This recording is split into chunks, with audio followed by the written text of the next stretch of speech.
Hello and welcome to today's episode of the Work at Home Rockstar Podcast. Very excited for today's episode. We have the founder of Kickstart Dental Marketing, and what they do is they help grow dental practices so that they have a better work-life balance. Excited to be rocking out today with Chris Pistorius. Hey, Chris, are you ready to rock? Hey, how's it going? Absolutely. Perfect. So we always start off on a good note. Tell me a story of success in your business or your life that we can be inspired by. Yeah, well, not too long. It's still going on, I guess, COVID. We dental practices pretty much all in North America had to shut down for a while. And so that affects our business dramatically since we only work with dental practices right now. So I can tell you and report that, since things have calmed down a little bit, I guess, here in the States, our business has been great. We've grown a ton over the last, really since February, and things seem to be going really well. So very grateful for that. And hopefully that stays that way for a long time. Yeah. COVID has been a challenge for just about everybody on the planet, right? It's very rare that we all get hit by something at the same time.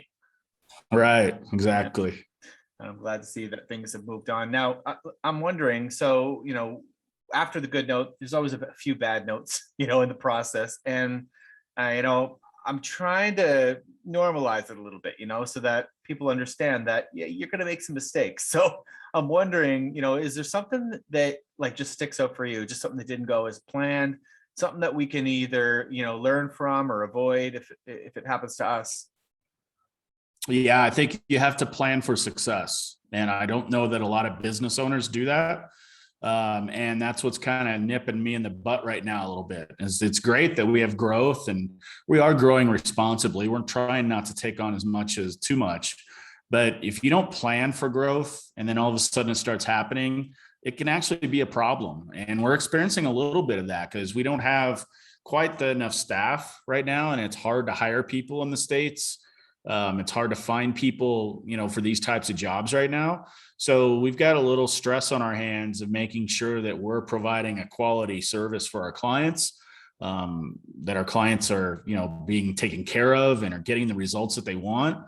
And we're having a few staffing issues, just, getting ready for that. And, if I had been prepared, I'll use COVID as an excuse, but you should have been prepared for this and ahead of the game. So I think that's probably, my negative for the day. Wow.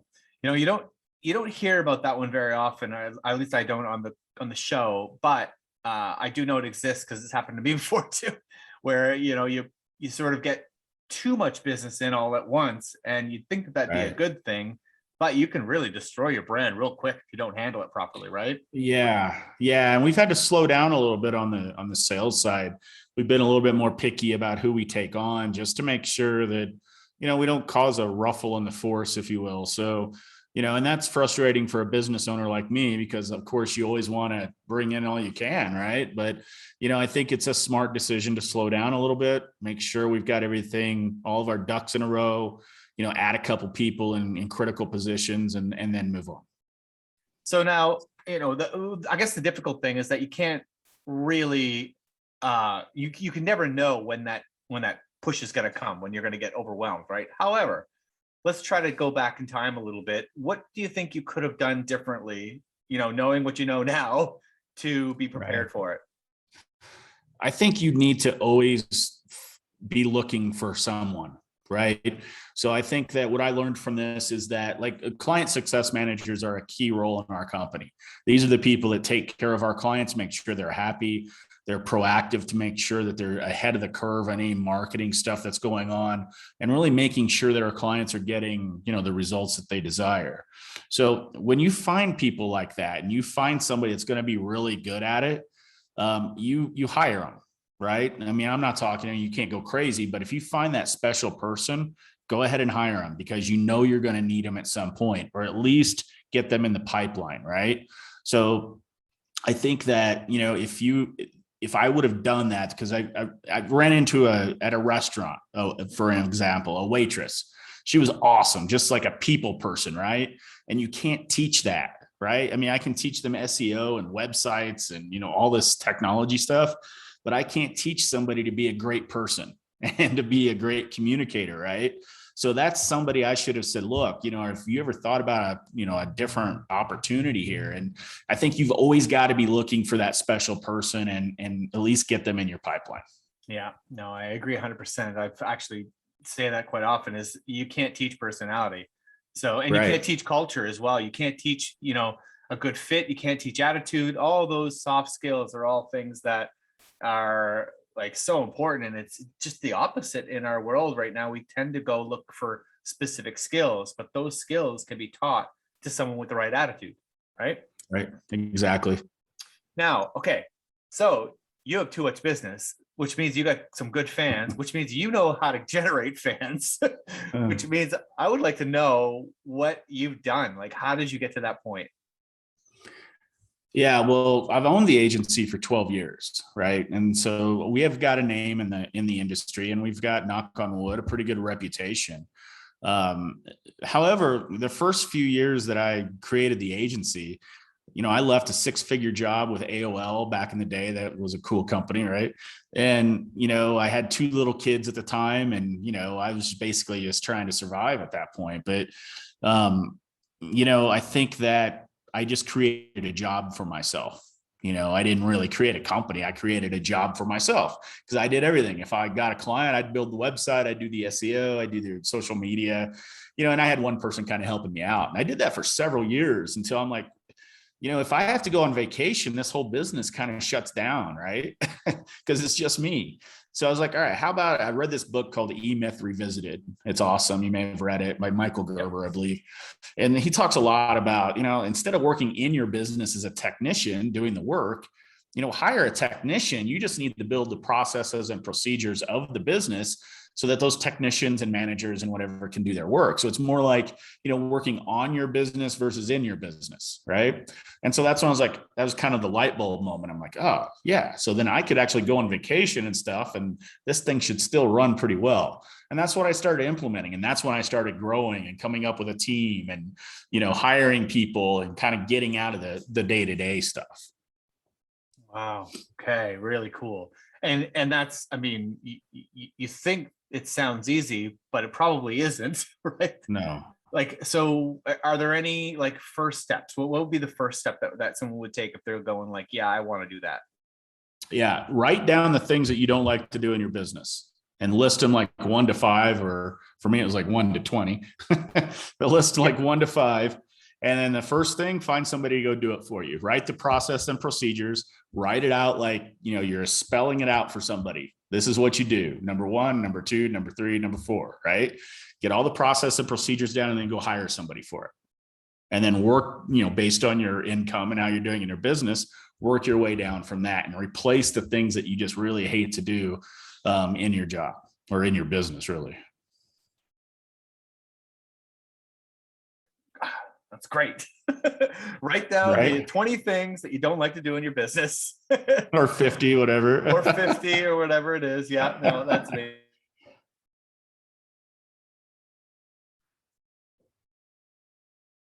Oh, Tim, I think you're on mute, bud. Okay, so now we've got our fans, we've got our processes and procedures. Now we're looking to, generate some income. So how do you go about, keeping that positive cash flow? Especially, you just said that we just went and found some people and hired some people to do some things in our business. So how do we make sure that we got more money coming in than going out? Yeah. So, and to kind of double down on what you asked before. So, getting out of the business allowed me to then focus on the business and business development. So a lot of things that have helped me to increase the business is try to become omnipresent. And what I mean by that is if there's a dentist out there that's looking for anything marketing wise, I need to show up. Right. So I started doing podcasting like this. I still have the dental marketing podcast I do every week. I blast that out. I've got tons of stuff out there, like free documents and free content that people can sign up for. The only one that would be interested in those documents would be dentists. So that helps me grow a list and send my podcasts out and just kind of create a buzz of activity. And that's given me some omnipresence and some, kind of authority within the dental niche in terms of marketing. And then you combine that with like case studies. I'm a big believer in getting case studies from your clients, right? Written is fine, but video case studies, like video testimonials, are huge. So you combine those things, and that can start turning into inbound leads. And knock on wood, right now we have enough inbound flow from dental practices finding us online or one of my podcasts or whatever, that's really how we keep the new revenue coming in. I do have a tip though, if you're interested, or anybody listening is interested, if you're just starting out and you're like, well, that's great, Chris, but I don't have any customers.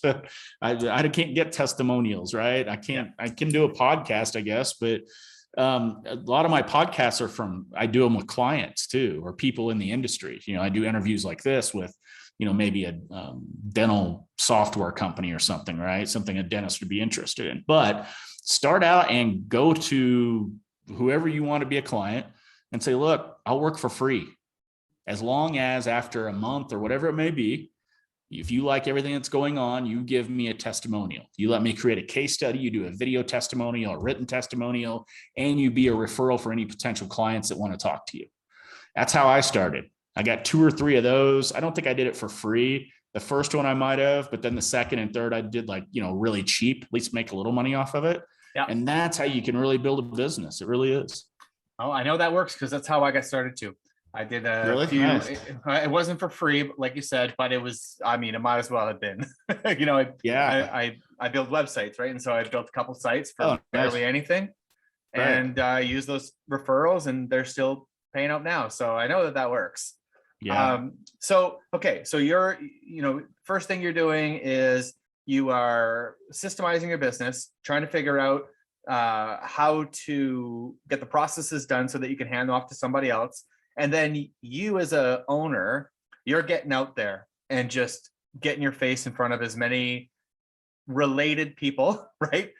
Relevant people in your industry as you possibly can. And you're also consistently taking the people that you've already got as clients and turning them into testimonials for yourself. Right. That pretty much. Okay. Yeah. So yeah. Good. And wait a minute, I could have probably not said any of that and sold that as like a training and made a lot of money off of it. Kind of screwed myself there.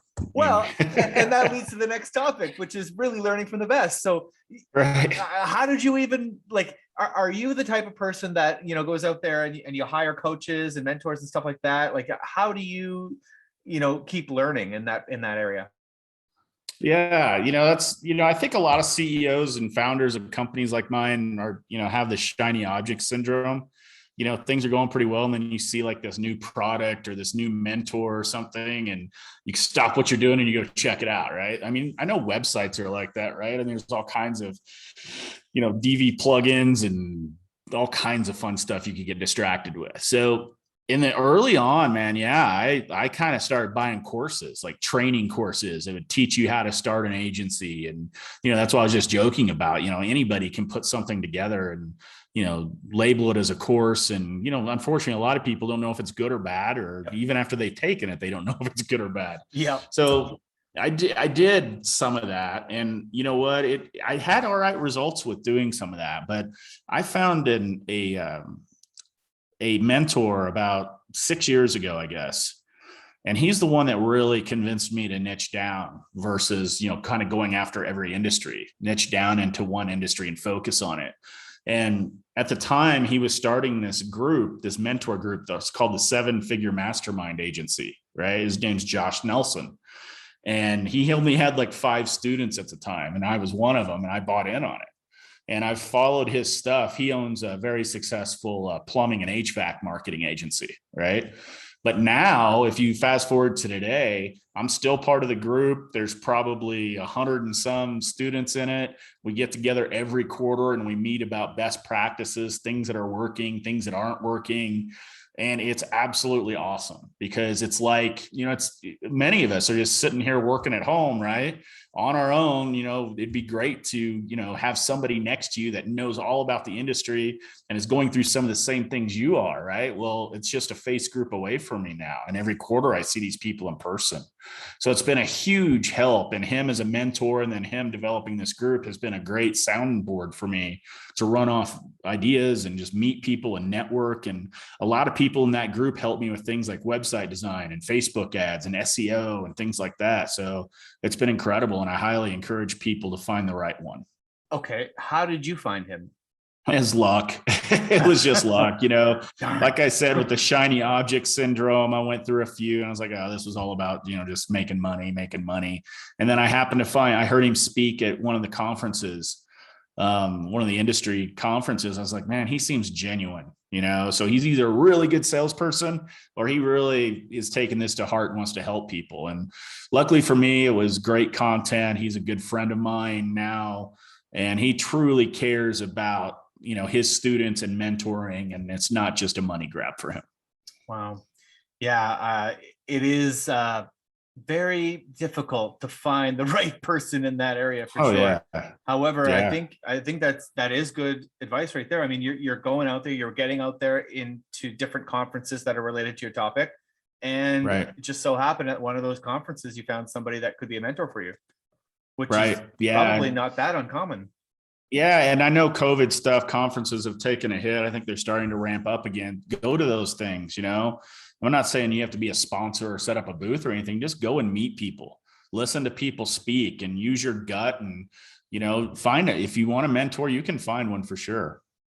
Do you do any mentoring as well, or? I haven't. I've been so busy kind of running this company, but I've, there's, new people that come into our group. He's got so many people now. He's done a smart thing and he's kind of set up different levels of groups so that people that are the same income level or the same revenue are kind of all grouped together. And then sometimes some of us that are at a higher level go down and help, people that are just starting out. So in that way, yeah, I have a little bit, but nothing really on my own.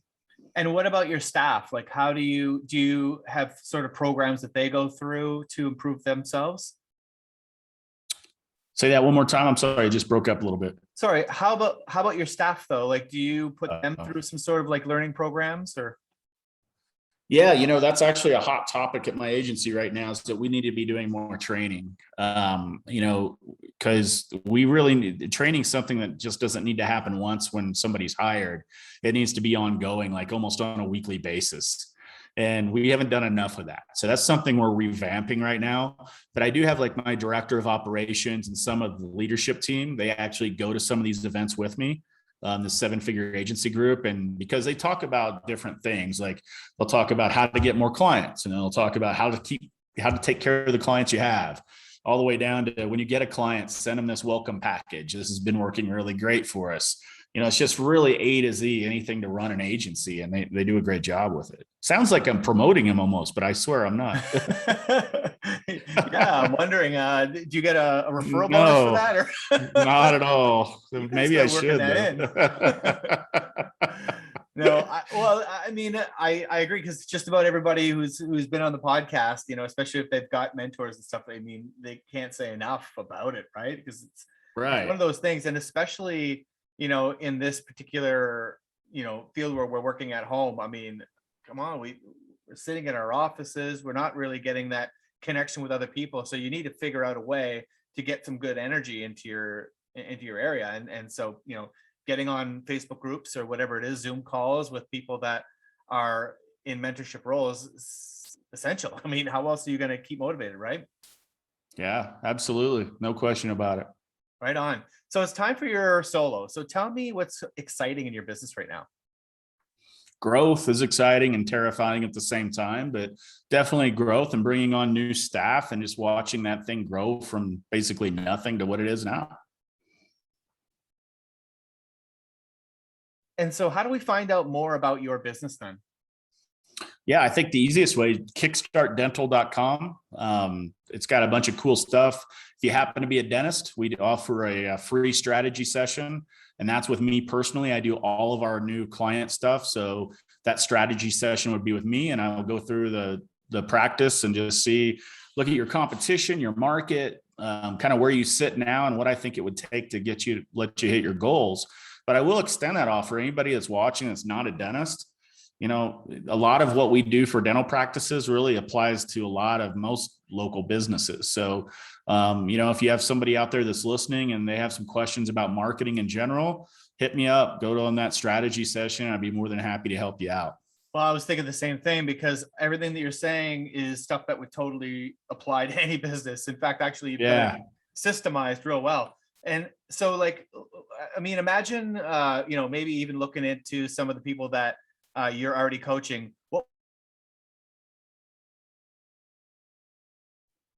Where were they when they met you? And what do you think would be the most that they got out of it? Yeah, I love the stories of the people that come to us with one practice and they're kind of struggling. And you think of dentists, I know in Canada it's a little different, but in the United States, we think a dentist is like everybody's a millionaire, right? Every dentist is a millionaire. And that's just not the case. What people don't realize is that a lot of dentists have up to 60, 70% overhead between employees, rent, equipment. It's very expensive to run a dental practice. So there are a lot of dental practices struggling, and a lot of that, there's competition. There's more dentists now in the United States than ever. So there's a lot of competition that didn't used to be there. But, anyway, I love to see the guys that come to me kind of struggling with one practice, and within a few months or a year or whatever, we not only turn around that practice, but they go on to buy 2, 3 other practices too. And they kind of duplicate that marketing strategy for the new practices. And we've got tons of examples of that. And that's probably what I like most about the growth side of things. So really, your expertise would be very beneficial for someone that maybe had like a brick and mortar type business where they have staff, and maybe they're having either lifestyle issues or possibly even cash flow issues. Sure, absolutely. We look at all that stuff with dental practices. Part of our service is actually we provide a training course for front desk people. So if we might be able to send them 100 leads, new patient leads, but if their front desk isn't professionally trained on kind of being a salesperson, if you will, on how to talk to people that don't know who they are and close new patients, it's not going to do a lot of good. So we actually offer training on that as well. Wow, great. Okay, that's awesome. So again, what was that website again? kickstartdental.com. kickstartdental.com. Awesome. Thank you so much for rocking out with me today, Chris. It's been a good time. Sure. Thanks so much for having me. No problem. To the listeners, make sure you subscribe, rate, and comment. We'll see you next time on the Work at Home Rockstar podcast.